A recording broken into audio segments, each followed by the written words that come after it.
Мұнда бізде судак балығы, басын кесіп аламыз, құйрығын кесіп аламыз. Қазір подачасын бергенде көретін боласыздар. Оны қазір сүйегінен ажыратып аламыз, филесін аламыз. Ірілеу балығын ала беріңіздер. 2 килограмдық, менде қазір кішкентай балығы 1 килограмм. Алып тастаймыз. Осындай ұзын бөліктерге бөліп, бұны тұз, лимон қосып, қызып тұрған орташа майда қуырып алатын боламыз. Онда бізде судакты қуырамыз, ол үшін мына қызып тұрған майымызға енді бұны ұнға батырамыз. Ондан кейін қуыра береміз. Обычный балық қуырғандай. Онда бізде судак балықты қазір жинаймыз. Судак балығымызға свет чили соусын қосамыз.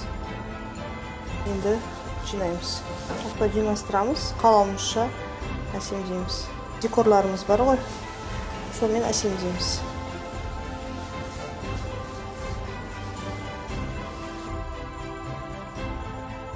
Ыстықтай ыстық тамақ, немесе салқындай закуска ретінде ұсынсаңыздар да болады.